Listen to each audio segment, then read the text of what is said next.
Hey, there is a limit to the amount of daily added sugar you should have in a day. There's a limit to that. Did you know that? Did you know? It's important to me that you knew that. In case you didn't know that, it's very important to me. And did you know that sugar does in fact count if it's liquid? Once again, it is very important to me that you know that. I've seen some crazy coffee orders out there. Frankly, some of you guys are out of control, just like totally out of control. So we're going to take a look at some today, and we're going to take a look at like why this is happening and why it's so bad. And also I'll expose myself a little bit, because I used to have an absolutely diabolical coffee order. In my opinion, as a former barista, mine was one of the worst I'd seen. Okay, you guys, since we're all one happy little family here, we are going to do a team exercise and count up the calories in this. I was gonna say in this drink, but like, we're gonna count up the calories and the sugar in this.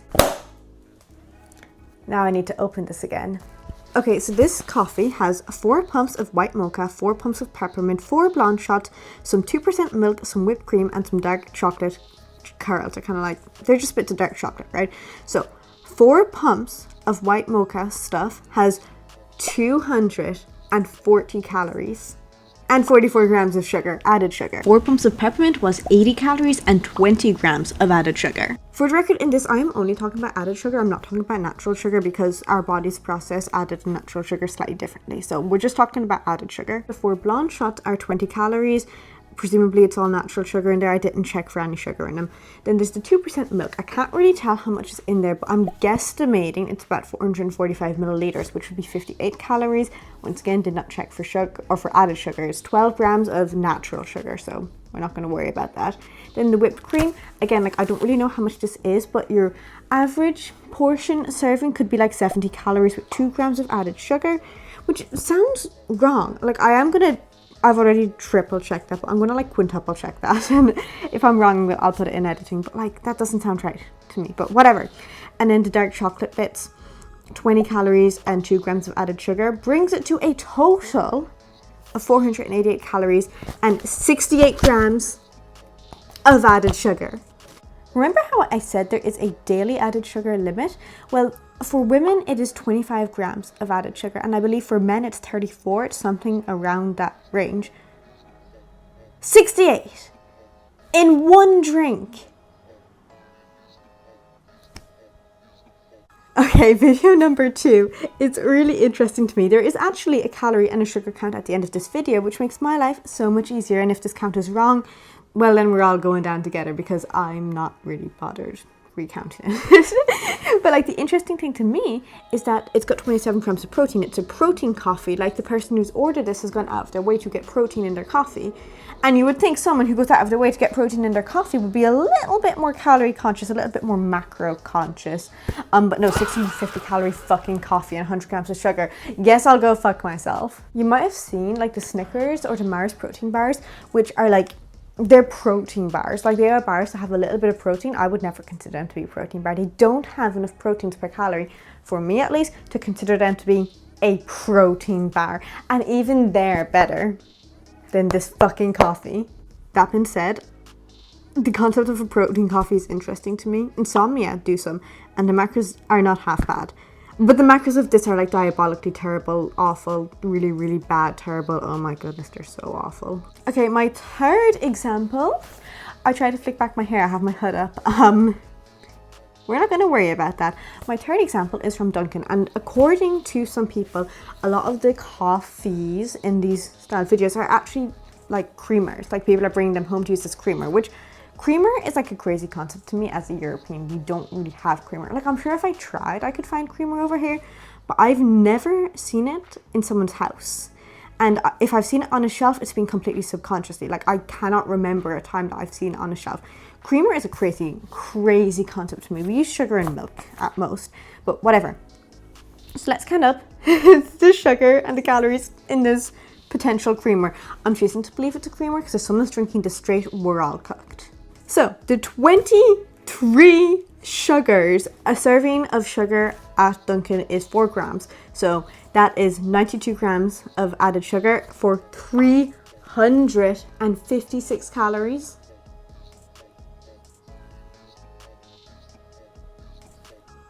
I don't have fucking words. I'm so obsessed with the one Splenda to like just totally override the 23 added fucking sugars, because that's how that works. Okay, and you might be thinking, oh, Splenda has no calories. Actually, Splenda does have calories. This one Splenda has 2 calories. And we're counting all the calories. Not that that's making much of a fucking difference. The next thing is 8 mocha swirl pumps, 280 calories, 88 grams of sugar. Then we got some almond milk. Again, like I can't really tell how much almond milk is in this. I'm guessing it's maybe like an eighth of the cup. So 55 calories, then to 2 shots of coffee is 10 calories. That brings it to a grand total of 703 calories and 180 grams of sugar. Oh, but. Remember what I said? This might just be as a creamer. That makes it so much better. No, it doesn't. It's actually not any fucking better, because I went onto Walmart.com, or I don't know if it's .com, it's a US website, whatever. I went onto the Walmart website and looked up some creamers. This creamer, original plain creamer, probably a very typical one, seems to be quite popular based off my research. Per serving of 15 milliliters is 20 calories and a negligible amount of sugar. Then to the chocolate version, because this Dunkin creamer allegedly is kind of chocolatey, so of course you got to compare chocolate to chocolate. This chocolate creamer is also 20 calories per 15 milliliters with 2 grams of added sugar. 15 milliliters of this Dunkin creamer is 142 delightful calories and 27 grams of added sugar. Remember what I said about the daily allowance of added sugar? 15 milliliters of this concoction is going over a woman's daily added sugar allowance. It's okay.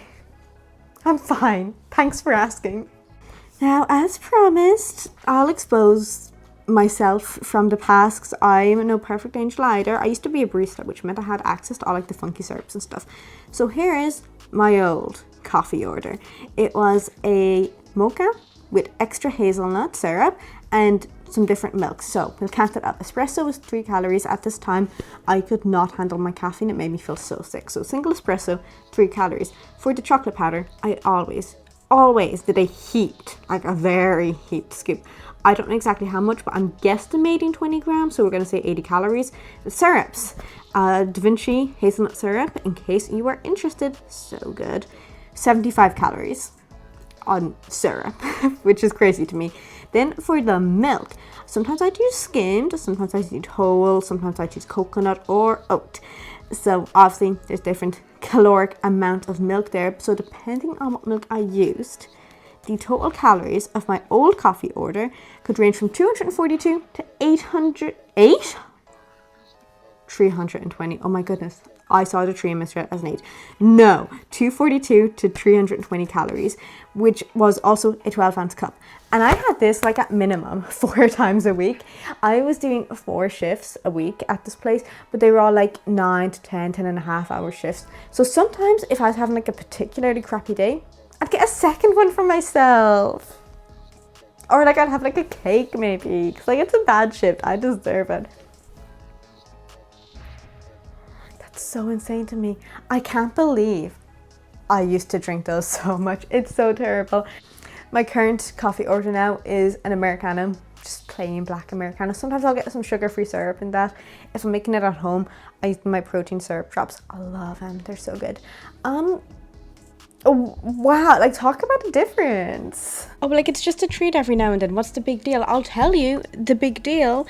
First of all, these are obviously incredibly high calorie drinks, right? And there's obviously an obesity epidemic, mostly in the US, but also it is spreading to the rest of the West as well. And I don't know that much about globally, but I can say for certainty in the West, we are seeing obesity rates go up pretty steadily, and obviously that comes along with a whole host of health issues. It's a risk factor for so many other health issues. Like it's not good. It's incredibly unhealthy, right? So we knew that, and liquid calories are fucking they're a bitch for this kind of thing. They really are, because they slide right down the gullet. They're not going to keep you satiated unless it's like a protein shake or something at most. And even then, it might not keep you satiated. That's your best bet for a liquid calorie that's going to keep you satiated. These coffees are not protein shakes. These coffees are mostly sugar. That's not going to keep you satiated. That's going to leave you crashing, feeling even hungrier. So you're going to go eat something else. And it's probably going to be also really, really high sugar if you're liking these kind of coffees. And then all of a sudden you crash again. And then the cycle repeats, right? So obviously that's not very, very helpful for people's health. As well as that, like, strangely enough, a lot of people don't really count liquid calories as calories. Like, I've seen so many people talk about how they lost weight easily by becoming aware of liquid calories, because yes, drinks do in fact have calories, and so many people just don't even realize it. And then of course there's the crazy amount of added sugar. Like, guys, there is a limit on our daily added sugar for a reason. Biggest things you can get with added sugar, you're getting cardiovascular disease, you increase your risk of type 2 diabetes, tooth decay. Like, there's a whole myriad of shit that happens with excess sugar intake, specifically added sugar intake. And these drinks are full of it. I like that creamer, allegedly from Dunkin. You're getting well over your daily dose in 15 milliliters. That's so ridiculously small for so much damage. And like, listen, if you're getting these occasionally from time to time as a little treat, like, it is what it is, frankly, like, that's fine. Everything in moderation, right? But there's a decent chunk of the population that are not getting these as an occasional every now and then drink. They're getting them weekly, or even every other day, or even like daily, which is so insane. And I don't know if these people are aware of what they're consuming or if they don't care, and I'm not sure which option is worse. Probably being unaware is worse, because, you know, educated adults can be, yeah, I mean, sugary drinks like this, sugary foods as well, that are just crazy high in sugar and have no kind of nutritional value, they are a vicious cycle of you crave them, and then you have them, and then the energy doesn't last long, so then you're craving them again and again and again, over and over and over. And it's what leads people into, like, just being so reliant on things like this. And it's a tough cycle to get out of if you're not aware, because you're not going to naturally just pop out of it like intuitive eating, which is, I might talk about intuitive eating at some point, because I have beef with the whole concept. So yeah, my issue with these drinks is mostly that I think they're a little bit predatory. And it's kind of weird. I don't think there should be a ban on drinks like this. Like, these are custom drinks that people are making. It's not like the cafes are offering these, you know. And as I said, I'm a believer that educated adults can make an educated decision for themselves, or even honestly uneducated adults. Like, you're a grown adult, you can make your own decisions. No one really has the right to tell you, to force you to not drink a ridiculously high calorie and high sugar coffee, right? You can do what you want. But I do think that they are doing so much damage to everybody who drinks them, and also me, not because I'm drinking them, but like emotionally. Did you fucking see that? But with that, I'm curious to hear, what do you think? Do you drink these coffees, and if so, are they worth it? Because maybe they taste really good, but frankly I cannot imagine they taste good enough to be worth all that. But yeah, let me know, what is your usual coffee order? Black Americano. It's goated, it's iconic, I love it. Thank you so much for watching, and maybe I'll see you next time.